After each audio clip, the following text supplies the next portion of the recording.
Welcome back to class 21.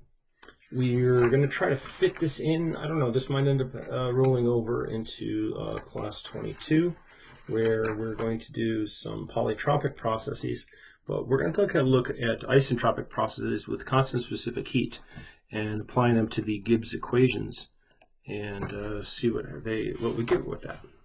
It's an important type of thing. This in the book shows up as almost an afterthought into the previous example. So it comes right after example 6.6. It doesn't have its own section, but I think it deserves it, right? So this is the isentropic processes with constant specific heat, spec heat. Okay, so remember that we had delta S is equal to Cp ln T2 over T1 minus R ln P2 over P1. That's the main guy that we go to because a lot of times it's pressure and temperature that we deal with. Remember there was a separate one of these Gibbs equations, which was Cv ln T2 over T1 plus R ln V2 over V1, right? Remember these are the two Gibbs equations. The two Gibbs, the brothers Gibbs, the BGs. Staying alive. Although there was actually another brother, Andy Gibbs. He had his own solo career and he died at a young age. It was tragic. But so we're talking about isentropic. So let's pick this one. Say delta S is equal to 0. And what are we going to get? Well, we're going to get Cp ln T2 over T1 equals R ln P2 over P1 if it's isentropic. But there's some things we haven't messed around with Cp and R. All right, we recall that R is equal to Cp minus Cv. But now we haven't talked about this, but so I think it might be new. Maybe you guys remember it. Something called so we'll go introducing in case we haven't. Introducing the specific heat, spec heat ratio. And his name is K, and he's simply going to be Cp over Cv. And you might have already seen him hanging out by himself over here in, I need to delete all those. Over here, no, not that guy, right there. K, the specific heat ratio, right here. There's a very common one, is 1.4 for air. So you'll see him a lot. So that's going to be useful to us when doing this next manipulation here. Let's get rid of these right here. Let's bring them over. These are both constant because we're going to assume constant specific heat. That's always constant, but we'll call that constant. And do a little bit of math. Well, I'll just use the combination of these two things. But first, let's pull these over here. So we're going to go ln T2 over T1 is equal to R over Cp ln P2 over P1. And let's try to get rid of that. So what is R? R over Cp. Well, let's replace Cp. All right, so we have R over Cp is going to be equal to Cp minus Cv over Cp. Let's divide through. So divide these guys by Cv and divide that by Cv. And so you're going to get Cp over Cv minus Cv over Cv. So that's going to be K minus 1 and Cp over Cv, Cp over Cv, K. All right. So we can replace this thing with that. And we can get rid of these natural logs. And what that will do is bring this up to the numerator of here. So we have T2 over T1 is equal to P2 over P1 raised to the K minus 1 over K.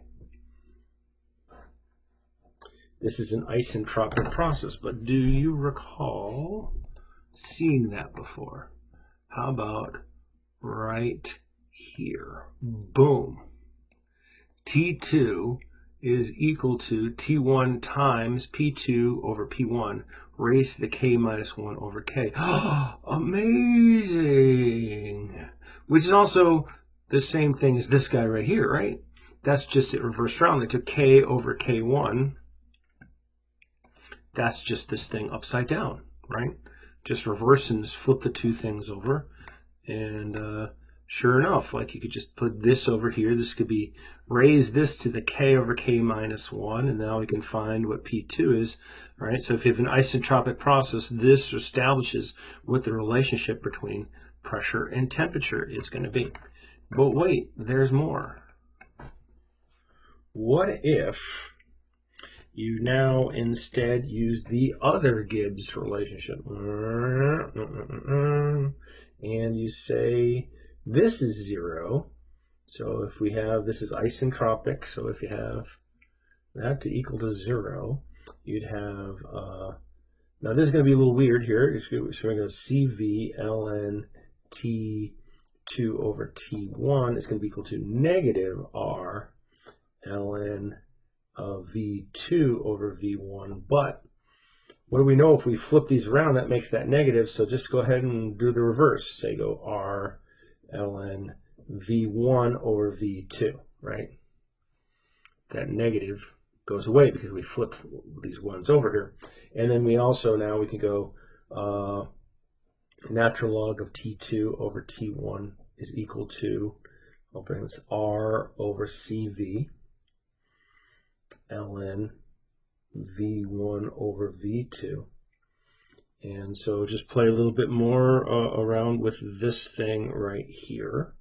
This R over CV, right? R over CV. You can get CP minus CV. Did I mess this thing up? 1 second. 1 second. I think I just went ahead and said that, oh no, here it is. Okay. Over CV, that you can go CV, CV, CV, that goes away, that becomes 1, right? So that just becomes K minus 1, right? So I kind of started to go diagonally over here. Let's come back over here and go T2 over T1 is equal to V1 over V2. You'll see how they flipped to the K minus 1. Let's check him out, see if he's true on our cheat sheet. Oh, there he is, right there. Boom. That guy's true. And then the last one is this guy right here. And you can see if he's true, is you can combine these two things together. By the way, in your book, this is equation 6.23, and this is equation 6.24. And if you combine these two things together, because this right here, you set that equal, you can go P2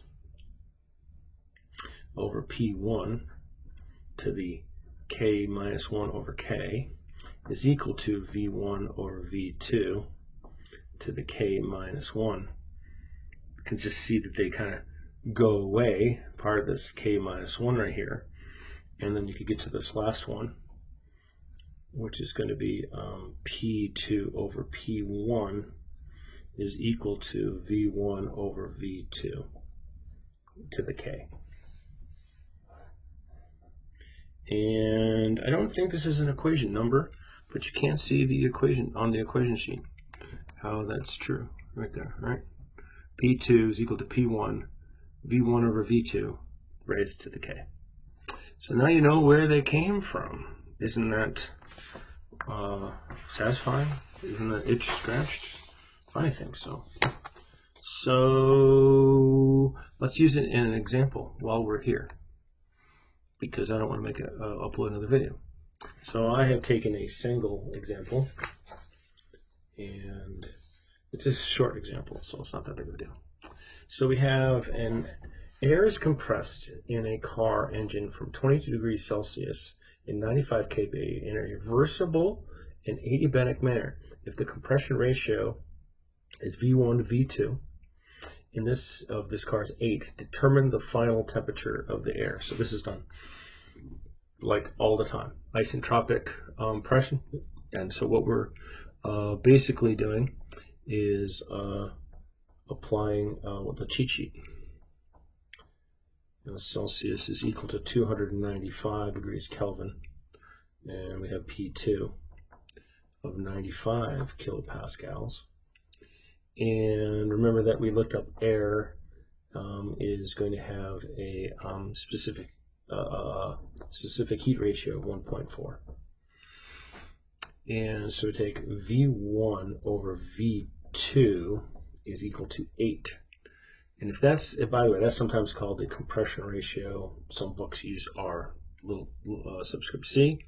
And because mass is constant, so V1 over V2 is equal to the same thing as V1 over V2. Right here. So we can go ahead and use the relationship that we already found, T2 over T1 is going to be equal to V1 over V2 raised to the K minus 1. And so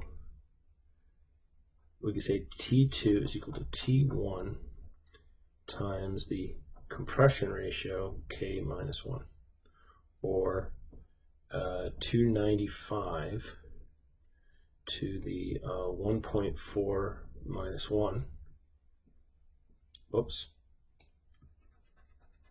I messed up.